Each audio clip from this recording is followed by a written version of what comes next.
할렐루야. 감사합니다. 생각보다 많이 해주셔가지고 감사하네요. 한 번 더 하겠습니다. 할렐루야. 우리 예배 자리 가운데 나오신 모든 성도님들을 주님의 이름으로 환영하고 축복합니다. 우리 주변 분들과 함께 인사 나누실 때 이렇게 인사했으면 좋겠습니다. 기분 좋은 밤입니다. 기분 좋은 밤입니다. 저만 기분이 좋은 건 아니겠죠? 다들 기분 좋으실 거라고 생각합니다. 또 예배 드리는 것이 우리에게 기쁨이 되는 줄 믿습니다.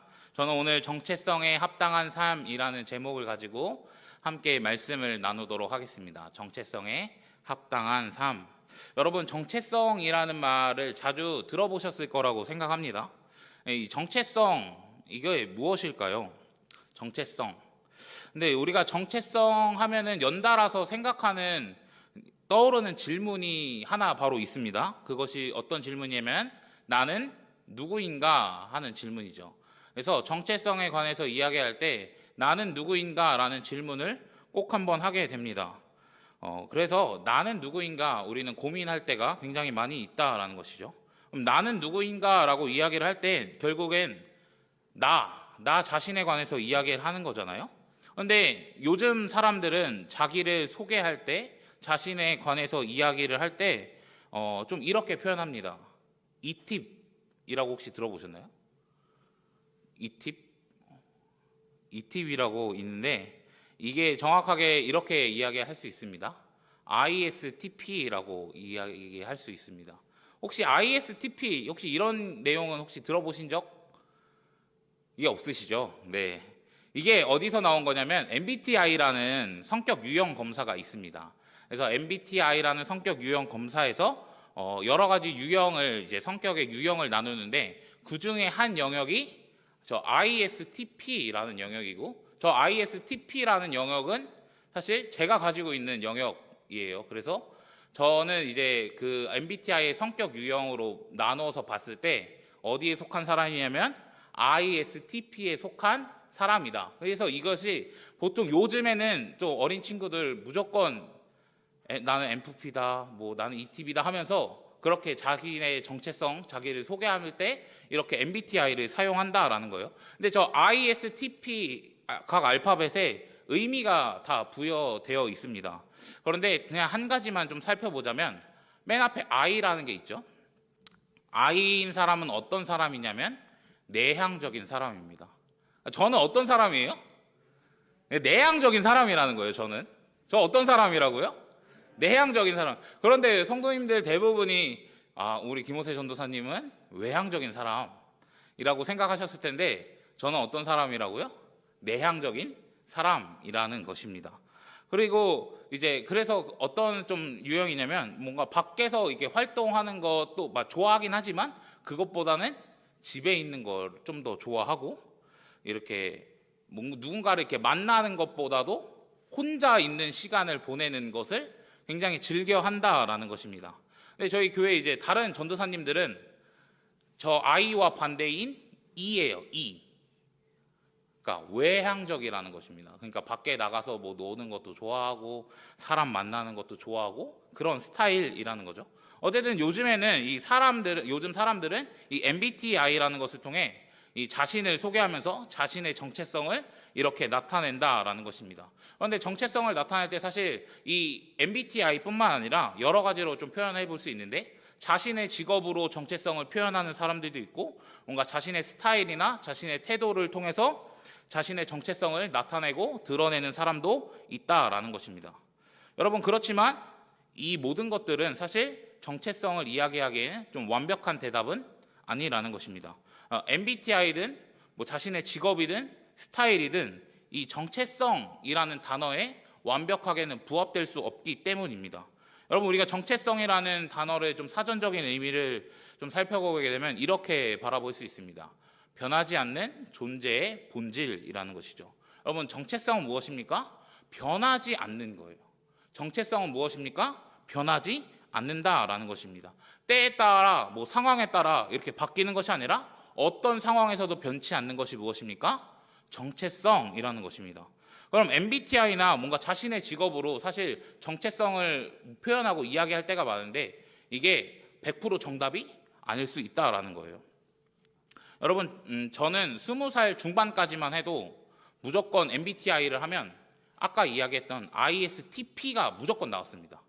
그러니까 그 전에 한 3-4번 이렇게 하게 됐는데 그 전에는 무조건 ISTP가 나왔어요. 그런데 한 중반 이렇게 좀 지나고 나서 제가 MBTI 검사를 하게 되면 종종 나오게 되는 결과가 뭐냐면 ISTJ가 나옵니다. 그러니까 P에서 제가 J로 이렇게 변화하게 된 거죠. 그러니까 그거는 고유한 건가요? 고유하지 않는 건가요? 고유하지 않는 것입니다. 그거는 그 사람이 경험해 온 거에 따라 살아온 환경에 따라 바뀔 수 있다라는 거예요. 그러니까 MBTI로 분명히 자기를 소개하고 자신에 관해서 이야기할 수 있지만 그것이 나의 영원한 정체성은 될 수 없다라는 것입니다. 그리고 직업도 마찬가지라는 거예요. 여러분, 우리가 직업이라는 걸 영원히 가지고 살진 않습니다. 직업이 바뀔 수도 있고 뭐 나중에는 나이가 이렇게 먹게 돼서 은퇴를 하거나 직업을 갖지 않을 때는 직업이 이제 아예 없게 되는 경우도 있습니다. 그럼 직업이 바뀌고 뭐 직업이 사라졌으니까 우리의 정체성도 바뀌는 것일까요? 절대 그렇지 않다라는 것입니다. 그렇기 때문에 직업으로 우리의 정체성을 다 표현할 수 없다라는 것이죠. 그렇다면 우리의 정체성은 무엇일까요? 우리의 정체성은 어디서 찾을 수 있을까요? 우리가 기독교인으로서 그리고 성도로서 살아가는데 우리의 정체성은 무엇일까요? 오늘 요한일서의 말씀은 그 영원히 변치 않는 우리의 정체성에 관해서 이야기해주고 그런 정체성에 합당한 삶을 요구하고 있다는 것입니다. 여러분, 오늘 본문 말씀 28절은 이렇게 시작합니다. 자녀들아 이제 그의 안에 거하라. 그러면서 이야기하는 것이 무엇입니까? 주가 강림하실 때를 이야기하고 있습니다. 여러분, 주가 강림한다는 것 결국엔 재림의 때, 예수님이 다시 이 땅에 오시는 그 재림의 때를 이야기하고 있는 것입니다. 여러분, 근데 예수님이 재림하실 때 우리가 담대함을 갖고 또 부끄러움을 당하지 않으려면 어떻게 하라는 거예요? 자녀들아 그 안에 거하라 하는 것입니다. 그 안에 결국 거하라라는 것이죠. 부끄러움을 당하지 않고 우리가 주님 앞에 담대히 서기 위해서는 그 안에 거해야 한다라는 것입니다. 여러분, 근데 이 말씀을 우리가 이렇게 한번 생각해 보면 좋을 것 같아요. 여러분, 도둑이 제발 저린다라는 말이 있습니다. 그렇죠? 도둑이 뭔가 이렇게 경찰차를 보고 이게 뭐 경찰을 보고 막 이러면은 그 도둑은 그 경찰 앞에 담대히 설 수 없습니다. 왜죠? 평소의 삶이 올바르지 못하기 때문에 그 앞에 당당하게 설 수 없는 것입니다. 그런데 여러분, 평소에 잘 살았던 사람은 어떻죠? 뭐 경찰을 보든지 검사를 보든지 판사를 보든지 아무 상관이 없습니다. 왜 그렇습니까? 뭐 걸릴 게 없으니까 그 앞에서 당당할 수 있다라는 거죠. 평소의 삶이 바르기 때문에 그렇다라는 것입니다. 여러분, 28절의 말씀은 그런 느낌이라는 거예요.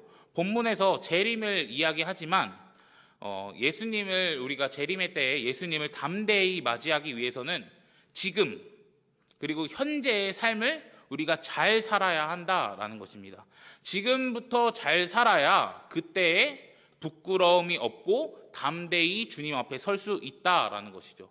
그래서 오늘 요한이 재림에 관한 이야기도 하지만 이것도 중요한 포인트지만 하나의 중요한 포인트가 무엇이냐면 현재의 삶, 지금 우리가 살아가는 지금 이 순간을 주목하고 있다라는 거예요. 그래서 현재의 삶을 잘 살라고 이야기하고 있는 것입니다. 그렇기 때문에 지금 주 안에 거하라 라고 이야기하고 있는 것이죠. 주 안에 거하면서 주님과 교제하고 사귀고 그 코이노니아를 누리면서 그 현재의 삶을 잘 살아가라고 이야기하고 있는 것입니다. 여러분, 우리는 어디에 속해야 하는 자들입니까? 세상에 속할까요? 주 안에 거하는 자들일까요? 주 안에 거하는 자들이라는 것입니다. 구원받은 성도들은 하나님과의 그 코이노니아 안에 거하는 자들이지 세상에 속한 자들이 아니라는 것을 여러분, 우리가 꼭 명심하고 기억하셨으면 좋겠습니다. 그럼 어떤 자가 주 안에 거하며 하나님과 코이노니아를 누리는 자일까요?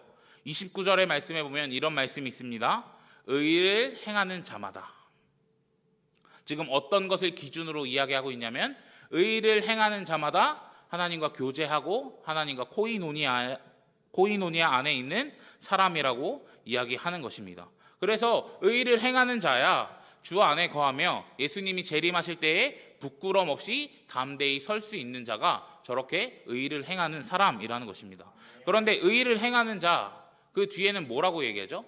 그에게서 난 줄을 알리라. 하나님에게서 난 줄을 알리라 라는 의미입니다.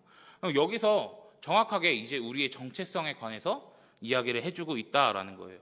그에게서 난 줄, 여기서 그에게서 나타라는 결국 표현이 있는데, 이것은 여러분 우리가 단순히 육체적인 출생을 이야기하는 것이 아니라는 것입니다.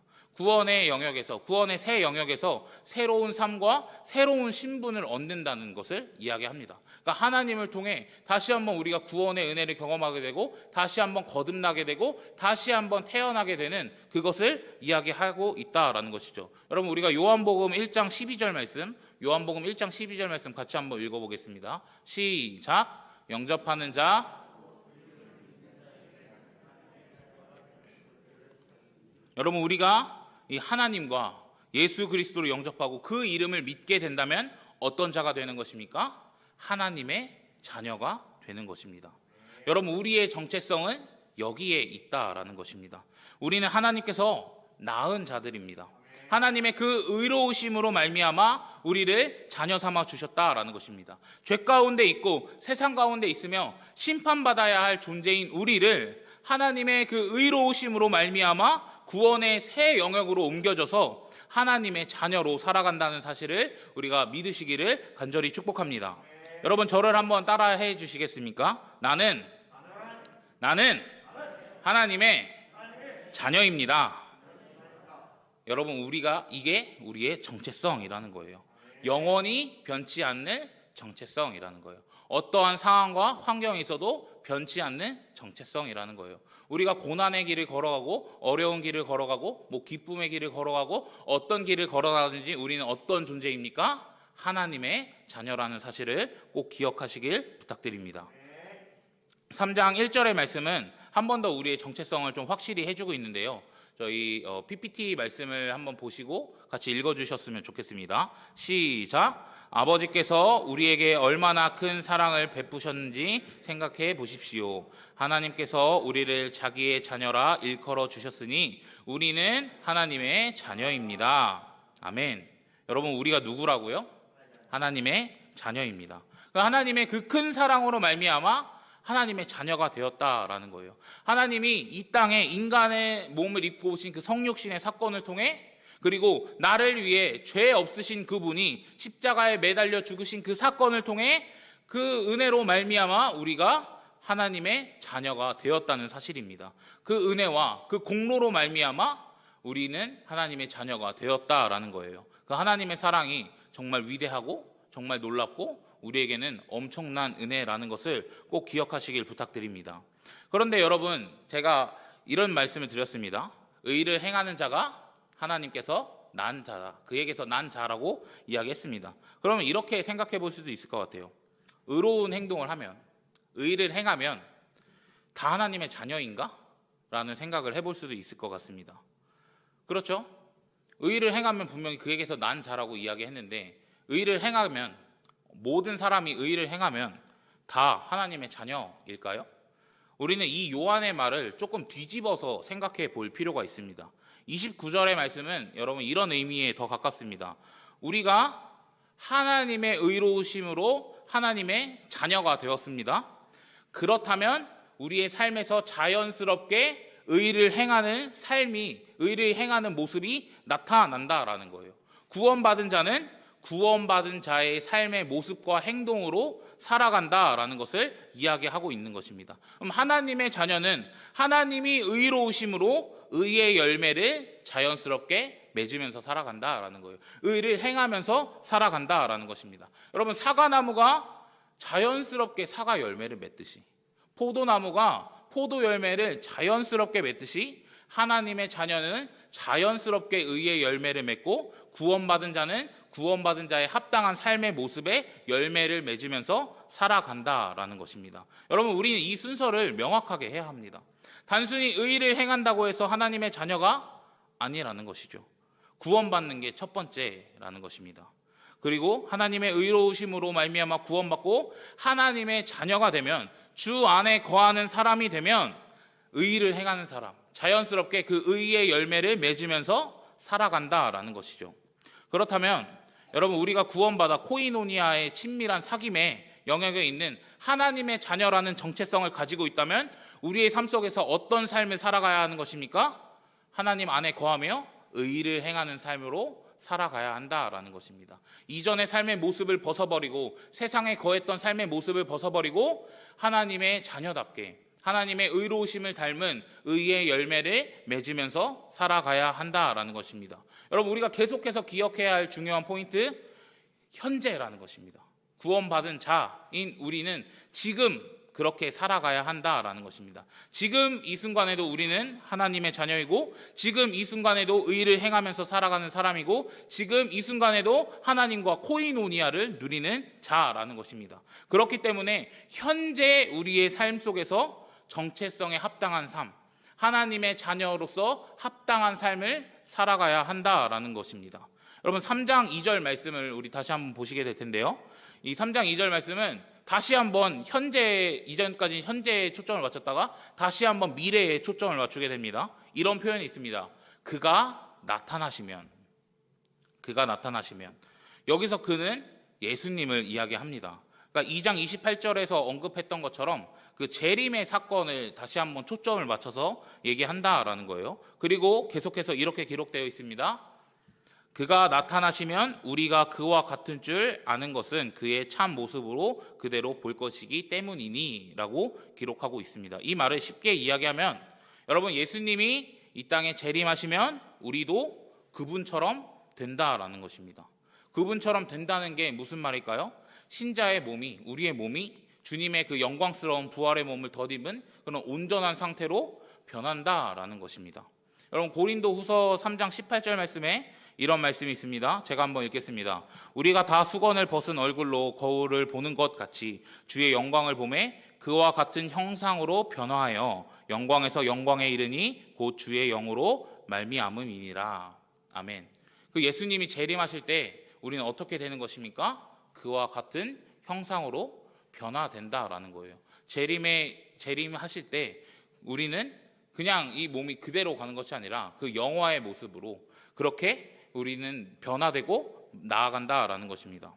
여러분, 정리해 보면은 예수님이 재림하실 때 사실 그 구체적인 모습은 정확하게 이야기하고 있지 않지만 재림하시는 예수님과 같이 우리는 변화된다는 것이고, 우리는 그렇게 변화될 것을 아는 존재라는 것입니다. 우리는 미래에 우리가 어떻게 될지를 아는 존재라는 거예요. 그리고 3장 3절의 말씀을 통해 결론의 메시지를 던집니다. 우리 3장 3절 말씀 같이 한번 읽어보도록 하겠습니다. 시작. 주를 향하여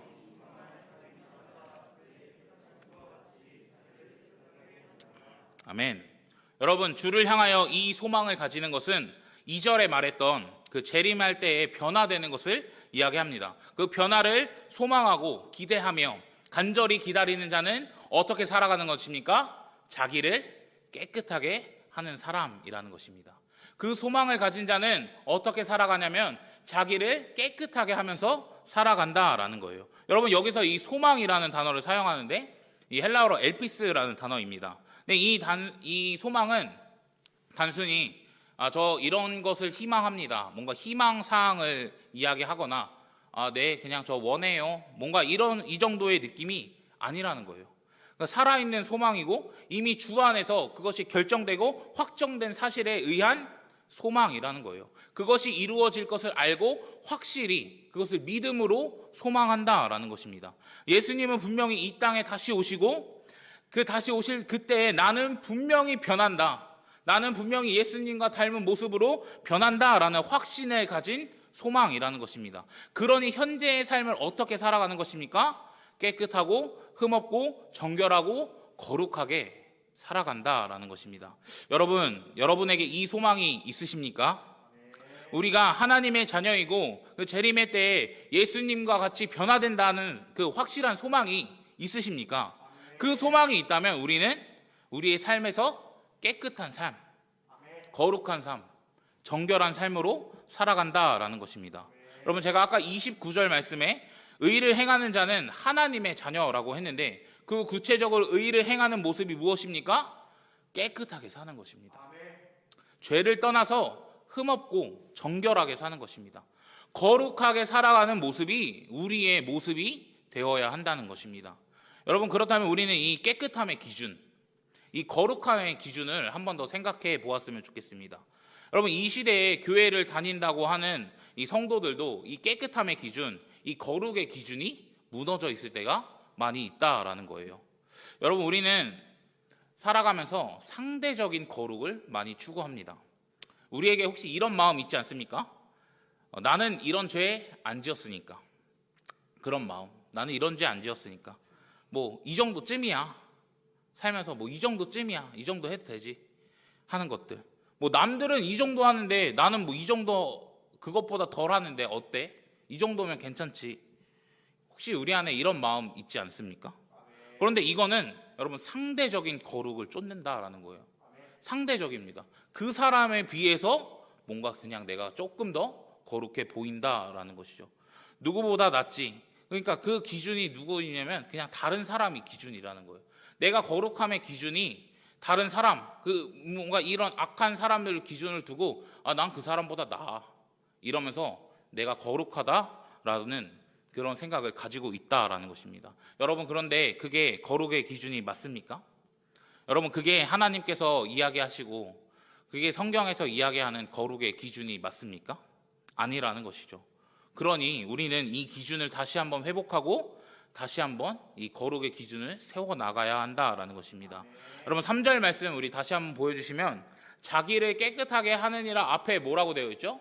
그의 깨끗하심과 같이 라고 되어 있습니다. 여러분, 우리의 거룩의 기준은 무엇입니까? 우리의 깨끗함의 기준은 무엇입니까? 그의 깨끗하심과 같이입니다. 누구의 깨끗하심입니까? 예수님의 깨끗하심처럼 우리도 깨끗해져야 된다는 겁니다. 예수님이 정결하셨던 것처럼 나도 정결해야 된다라는 것이요. 내가 거룩하니 너희도 거룩하라고 말씀하셨던 것처럼 우리도 거룩해져야 한다라는 것입니다. 여러분, 우리의 깨끗함의 기준이 누구십니까? 예수님이라는 거예요. 예수님처럼 깨끗한 삶을 살아가야 한다라는 것입니다. 그러면 어떻게 해야 깨끗하게 살아갈 수 있을까요? 마지막으로 짧게 나누고 말씀을 마무리하려고 하는데요. 우리 요한일서 1장 9절 말씀 함께 읽도록 하겠습니다. 시작. 만일 우리가 우리 죄를 자백하면 그는 미쁘시고 의로우사 우리 죄를 사하시며 우리를 모든 불의에서 깨끗하게 하실 것이요. 아멘. 여러분, 우리 스스로 깨끗해질 수 있나요? 여러분, 우리 스스로 정결해질 수 있나요? 그럴 수 없다라는 것입니다. 우리는 스스로 의로워지고 스스로 깨끗해지고 스스로 거룩하게 살 수 없다라는 거예요. 그러면 우리의 죄를 용서해 주실 수 있는 분 앞에 나아가야 한다는 것입니다. 우리가 우리의 죄를 자백하면 그분은 의로우셔서 우리를 모든 죄에서 용서하시고 모든 불의에서 우리를 깨끗하게 하실 것입니다. 여러분, 깨끗하게 되는 방법은 무엇입니까? 우리가 하나님 앞에 나아가 회개하는 것입니다. 이것 말고는 깨끗해질 수 있는 방법이 없다라는 것이죠. 성도님들, 우리가 간절히 회개하길 소망합니다. 여전히 우리 안에 죄의 영역이 있지 않습니까? 알고 지은 죄, 모르고 지은 죄 있지 않습니까? 아니면 습관적으로 자발적으로 짓는 죄의 영역이 있지 않습니까? 정말 죄를 끊고 싶은데 반복적으로 짓는 나의 죄악된 영역들 있지 않습니까? 여러분, 그 부분을 하나님께 내어드렸으면 좋겠습니다. 하나님 앞에 자백하셨으면 좋겠습니다. 그러면 그분은 미쁘시고 의로우셔서 우리의 죄를 깨끗하게 하실 줄 믿습니다. 그러니 회개함으로 하나님 앞에 나아가시는 여러분들이 되시기를 간절히 소망합니다.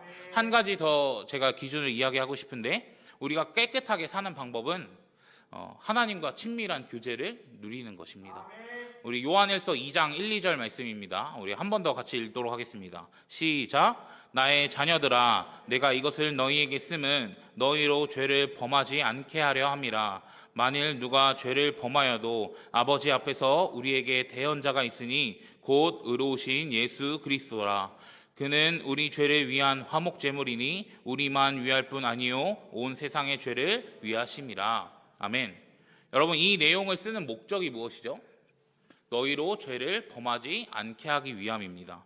그런데 전제가 있습니다. 제가 이렇게 보라 색깔로 색칠해놨는데, 만일 누가 죄를 범하여도 라는 것이죠. 그러니까 지금 이 요한일서를 기록하는 사람은 우리가 죄를 범할 수 있는 가능성을 열어두고 있다라는 것입니다. 근데 여러분, 우리가 죄를 범할 수 있고 넘어질 수 있지만 우리에게 누가 있다라는 것일까요? 대언자가 있고 화목 제물이 있다라는 것입니다. 이 대언자와 화목 제물은 결국 누구를 이야기합니까?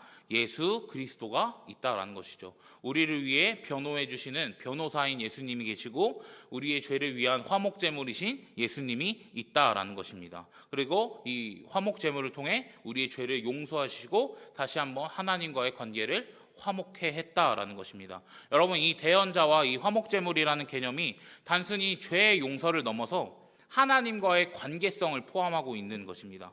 여러분, 우리가 죄를 짓고 넘어졌을 때 그것을 하나님 앞에서 변호해 주시고 대변해 주시는 분이 누구시냐면 예수 그리스도라는 것입니다. 여러분, 우리가 그 죄로 인해 하나님과의 관계가 끊어지고 망가졌는데 다시 한번 그 관계를 회복시키시고 우리의 죄를 용서하시는 분이 누구십니까? 화목 제물이신 예수님이라는 것입니다. 그래서 그 관계성까지 포함하고 있다라는 거예요. 그런 예수님이 있으니, 그렇게 우리의 죄를 변호해 주시고 우리를 용서해 주시고 다시 한번 화목해 하시는 그 예수님이 있으니 여러분, 마음껏 죄를 지으라, 이게 아니라 그런 예수님의 은혜를 힘입어서 하나님과의 관계에 집중하고 죄를 떠나서 살라는 것입니다. 그러니까 예수님과 더욱더 친밀한 교제를 누리고 하나님과 더욱더 친밀한 교제를 누림으로 말미암아 그 죄의 영역을 끊어내라라고 이야기하는 것이죠. 결국 깨끗하게 살라라는 것입니다. 그 죄를 버리고 거룩하게 살라라는 것입니다. 그 예수 그리스도의 힘을 힘입어서 계속해서 그 깨끗함을 추구하며 거룩함을 추구하며 나아가라는 것입니다. 여러분, 우리가 이 하나님과의 친밀한 관계를 누리셔서 우리가 가지고 있는 이 죄를 끊어내고 깨끗한 삶, 정결한 삶을 살아가시는 여러분들이 되기를 소망합니다. 여러분, 설교를 정리하겠습니다. 여러분, 오늘 요한은 이 재림에 관해서 이야기했지만 사실 재림 자체가 목적이 아니라 재림을 기다리며 살아가는 이 현재의 삶에 주목하고 있다는 것입니다. 지금 우리가 살아가는 이 시간에 주목하고 있다라는 거예요. 설교 제목이 무엇이었죠? 정체성에 합당한 삶이었습니다. 여러분, 우리의 정체성은 무엇입니까? 하나님의 자녀입니다. 아멘이십니까? 우리는 하나님의 자녀입니다. 이 정체성은 변하는 것인가요? 아니요, 절대 변하지 않는 것입니다. 어떠한 상황과 환경 속에서도 변하지 않는 정체성이 우리는 하나님의 자녀라는 정체성입니다. 주 안에 거하며 하나님의 자녀답게 살아가야 하는 우리의 모습이 되어야 하는 줄 믿습니다. 다른 말로는 이렇게 표현할 수 있죠. 의를 행하는 것입니다. 그 의를 행하는 것을 구체적으로 뭐라고 이야기하죠? 깨끗하게 사는 것입니다. 자기를 정결하게 하는 것입니다. 그 깨끗함의 기준은 누구였죠? 예수님이었습니다. 우리는 예수님처럼 그의 깨끗하심과 같이 우리를 깨끗게 해야 한다라는 것입니다. 여러분, 간절히 소원하는 것은 우리 시흥제일교회의 모든 성도님들이 정체성에 합당한 삶을 살아가시기 소망합니다. 하나님의 자녀로서 깨끗하고 정결하게 거룩하게 살아가시는 우리 성도님들이 되셨으면 좋겠습니다. 그리고 정체성에 합당한 삶으로 우리에게 주어진 시간과 또 우리에게 주어진 삶 속에서 깨끗하게 살아가는 여러분들이 되셨으면 좋겠습니다. 그래서 결국에는 궁극적으로 그 재림의 때에 하나님 앞에 부끄러움 없이 담대함으로 설 수 있는 여러분들이 되시기를 주님의 이름으로 간절히 축복합니다. 기도하겠습니다.